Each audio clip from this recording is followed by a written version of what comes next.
My name is Sabreen Jolley. I am a spoken wordist. And like I say all the time, when I'm able to come into these spaces and share my art, it is such an honor. It is such a pleasure to be able to do what I love. And I really want to give a shout out to Noah because he's just back here flowing and doing a thing. We had a sound check and it was beautiful. And so I'm going to do this piece and get out your way. Now, a little bit of context to this piece. I wrote it a while ago, but I like to dedicate it to my man right now, okay? He has been a godsend for me, right? And he's showed me how truly simple men can be, especially him. You know, all he wants is sports, food, you know, me not to be a hoe, little sex every now and again, and that's it, you know? And so I appreciate having such a simple person when I'm not. I'm a little bit more complex than that. And so we met in a very unlikely way, right? And I when I came here, you know, as I got serious about what I wanted in the future, I thought about dating to marry, right? And I'm like, where am I going to find me a Southern man in New York City, right? And so everybody's telling me to get on Hinge. Now, if you know me, I don't do dating apps, but I decided to do it. And long story short, I end up meeting him, and he's from Alabama. And if you know anything about Alabama, baby, it's country, and I love it. I love the South. I love all of it. And so you can probably hear it in my voice. I'm originally from Pasadena, California, by way of Pine Bluff, Arkansas, by way of Atlanta, Georgia, and Houston, Texas, and now here, and eventually Louisiana. So anyhow, this piece is called Soul Food, and I dedicate it to my man.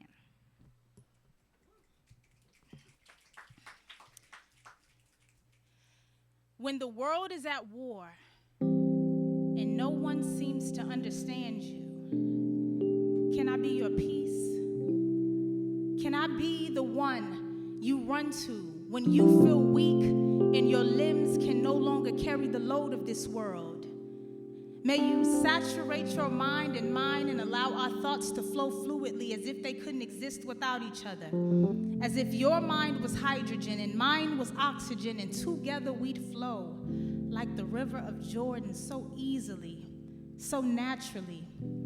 After societal constructs have tried to destruct who you truly are and construct a decoy, can I be the one that reminds you that there's nothing like the real thing, baby?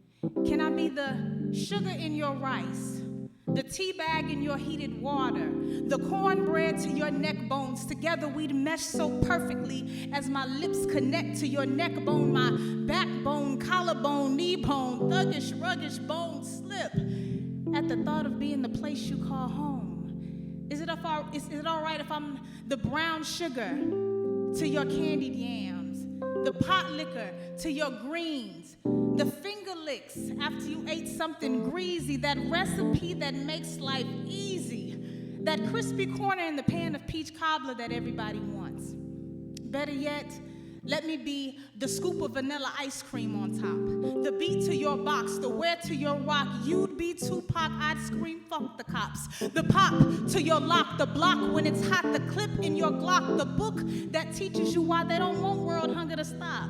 We be revolutions, baby, revolving around each other like galaxies, just being the constant in the hulks, the continuity when everything is unbalanced. Can I be the lean to your rock, the ooh to your ah, the G to your shock, the flip to your flop, the hip to your hop, the tip to your top, hell, the come from your kingdom. 'Cause something about this situation is imperial, and no matter in what way, shape, or form, I just want us to go hand in hand like collard greens and candied yams, green eggs and ham, Wonder Bread and Spam, Gina and Pam, tax returns and Uncle Sam, Mary and her little lamb, white folks and tans anywhere I am. I just want you there next to me. Your presence is a present, and I just want to be the gift. And if the universe will have it that way and we find out that it's meant to be, I'll find myself asking you once more. When the world is at war and no one seems to understand you, can I be your peace?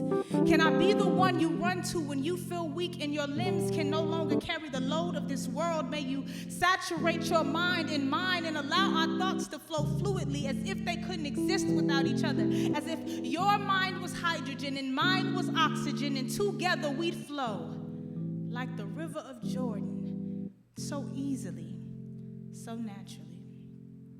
Thank you.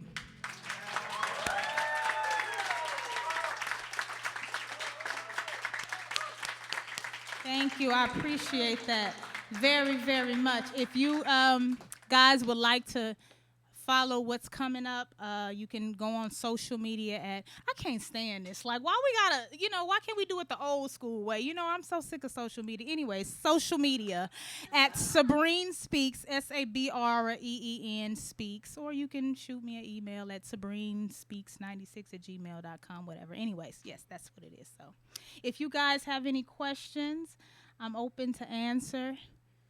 Many of them, hopefully, none of them ain't too deep, but yeah. Of all the foods you listed, Yes. which one is your favorite? Child, I just started listing stuff that was country. Stuff that was, all right, so you already know, all right? I would say, I don't know, collard greens and candied yams. I actually made that for him the other day, so yeah. Yeah, probably that. And I think the reason why I try to make it like that is because when you think about soul food, right? Whatever it is in whatever culture, I feel like it just sticks to you all day, right? And so I'm thinking about a love that just sticks and just stays and fills you up, right? And so, yeah. And it doesn't have to be about the piece if you have questions, yes? Your man is from Alabama. Yes, child. He's lived everywhere, though. He's lived in, I think, Guam. He's lived in California, every damn where. So, yeah, he's much like me, a nomad. So, yeah. Is he here now? Yes, he's in New York. Yes. He's at the house. Yes. You said, does he like the piece? Does he like New York? He does. He does, but I think we both kind of prefer like a little space every now and again. You know what I mean? It's cool to be in a place where you can get everything, see everything, be immersed in so many different cultures. But I think what the South gives is a simplicity that I think a lot of people are afraid of. They think like, oh, y'all just a bunch of bumpkins and just whatever. But I think it's something very special about that region of America. So. Yeah. Yes. When you were writing in general and just for this piece, where did you start? Do you remember? Did you start at the beginning of the piece or start at the end?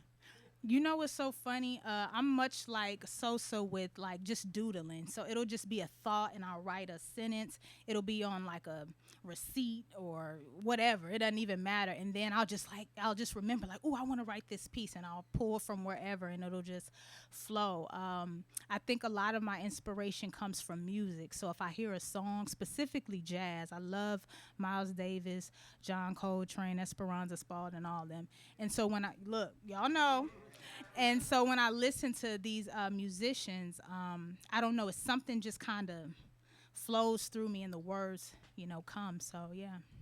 So outside of this collaboration with Noah, do you collaborate often with jazz? Oh, absolutely, yes. I actually, one of the first people that I collaborated with is a very dear friend of mine now. He's a jazz musician. And he's in a band called the Quantaphonics, and his wife, which is also my good sis, she's performed with like Raphael Sadiq and all that. So it's so funny that I come across all these musicians. So for a long time, I've always known that poetry and all these different elements would merge into like one. And so, yeah, so I love to perform. I would say my favorite instrument to perform with would probably be the bass. It's something real sexy, real deep about the bass. And I would say my next, maybe two, would be piano and sax. So, yeah. Look, I'm ready for the collab, and you know you can't do nothing without the drums. I mean, come on, we need percussion. So it all works. And I actually used to play the tuba, so I can still play the tuba. I just need a little sheet music, and I'll be all right, and some fingering charts, and I'll be all right. So yeah. So you have such a strong rhythm in your poetry. Do you find that you approach rhythm a little bit differently than you think musicians do, or when you're playing music, that you have more room to play with it, or how do you think? Yeah, I think that's a good point. I think that when I'm performing with musicians, one thing that they've shown me is how to control my voice. I think I'm still walking into learning like my own little rhythmic way. I noticed that I'm very like and I'm learning how to have dynamic in music. It can't just all be, forte the whole time, right? And so I'm learning how to make my voice music and start slow and then have a progression and fall. And sometimes I'll be so passionate about it that I'll forget and I'll just be yelling at the mic. But it's like, no, this is music. This is an instrument. So you really do have to follow your own little, cadence and, all that. So I would say musicians have definitely helped to do that. So, yeah. I do. I have a book out called Same Sky, Different Light. And you can get it anywhere. Anywhere. Barnes & Noble, Amazon. You just Google it. Sabreen Jolley, and it'll pop up. That's my last name, Jolley, Jolley. I wrote my first book my senior year in college, and I was actually kind of disappointed with it because I didn't feel like it represented me well. But I knew that if I didn't start it, then that it would be very difficult for me to like push myself in that direction. And so now I'm working on a couple of books and things because writing has always been my thing, my niche, my love. And so I actually got to do a fellowship in Orquevaux, France. And I was one of the only writers, and I got to meet a couple of people who were working with like Simon and Schuster and things like that. And so I'm excited to release some things that have been happening in my life recently and put it all together and make it art. So, yes. Mm-hmm. Oh, child. Let me see. Can I? Okay, so I could tell you some things. I'm working on an album with a friend of mine, the same guy I'm talking about, who's in the Quantaphonics. I have a book on the way, and I think more so than anything, it's an opportunity for me to shed light on a issue that I've been dealing with. I'm just gonna say it, breast cancer, and I'm at the end of my treatment. And it's been a very like crazy journey for me because I don't have anybody to kind of reference immediately because I don't have like family members who've gone through it or whatever. And I was telling my new homegirl back here, I was like, I'm the type of person, baby, if I'm sick, I drink some orange juice and I'm gonna be all right, but I knew something was wrong with me. I knew something was off with me. And it's funny because I was performing at the Apollo. I made it all the way to the semifinals, and that night I did not want to perform. And my grandpa and my mom had came all the way from Houston, Texas, and I'm like, only reason I'm performing is because y'all are here, but I know something's wrong with me.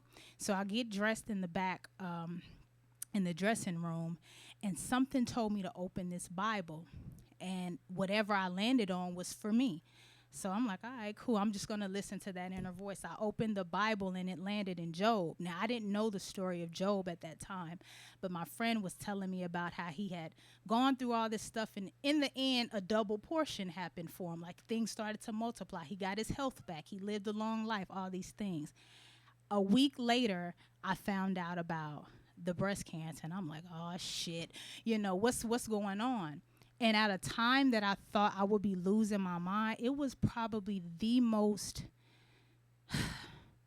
life-changing, in a good way, experience of my life because it taught me who I was. And it's funny because my boyfriend said that. He said, I was telling her the same thing. Like 6 months after we started to date, I said, listen, this is a lot. I would not be mad at you if you didn't want to be, you didn't want to go through this. And he looked at me like he was offended, like, bitch. I said I'm going to be here, so, that's what we're going to do. And he has been a godsend, and I'm so grateful for him. And he told me that more than anything, this is going to show us who we are. And so now that I'm at the end, baby, it has taught me that I am truly Teflon in a world full of fiberglass. So, yes. So, yeah. So I look forward to sharing that story and really helping people, because I know a lot of people don't have that mindset, and it's 80% mental. And so I've been able to walk through it with grace. Baby, I went to every chemo appointment in heels and my shades. They laugh at me because I be in there like, yes, ma'am, I'm here for the appointment. And it's But on the other hand, some people go in there, and I've been in the chemo room, and some people are not here today. Luckily, I didn't have but a centimeter of hair anyways, because I was always short, right? So when I lost my hair, it wasn't like, oh, my God. It's like, oh, shit, I just get the clippers. It's all good. But think about the women and men who've had cancer in different ways, and they've lost it all, and they had to reinvent themselves. That is a scary fucking process. And so I pray to God that this opportunity is not about me. Like, I can go there and I can help somebody truly. So y'all be looking out for that. Yes, thank you. Is there any more? Y'all got some more questions? What's up? So when you're writing, Mm-hmm. do you tend to go to a particular place, whether that's physical or mental? Y'all, I'm going to be honest. I think one of the best poems I've written, I was high. And I don't even smoke like that. I'm like a person, puff, puff, give it away, because I can't take it too much. But it just depends. I love nature. I have to go. I think when I'm outside and I'm in, like, the sun and all that good stuff, I feel like I really get into it. Again, I have to listen to music, particularly jazz. It takes me somewhere when I do that. So I would say outdoors and jazz more than weed, but yeah.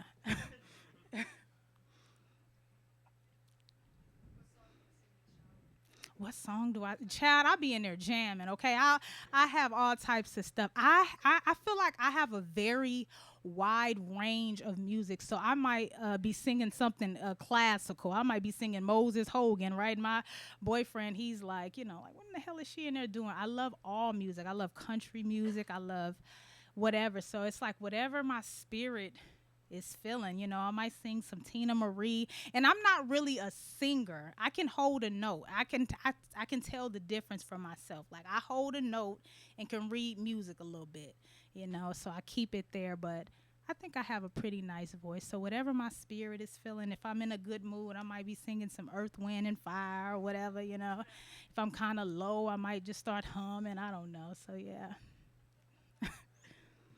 We good? Okay, all right, thank you. Oh, ask me after, girl. Thank you, guys. Follow me at Sabreen Speaks.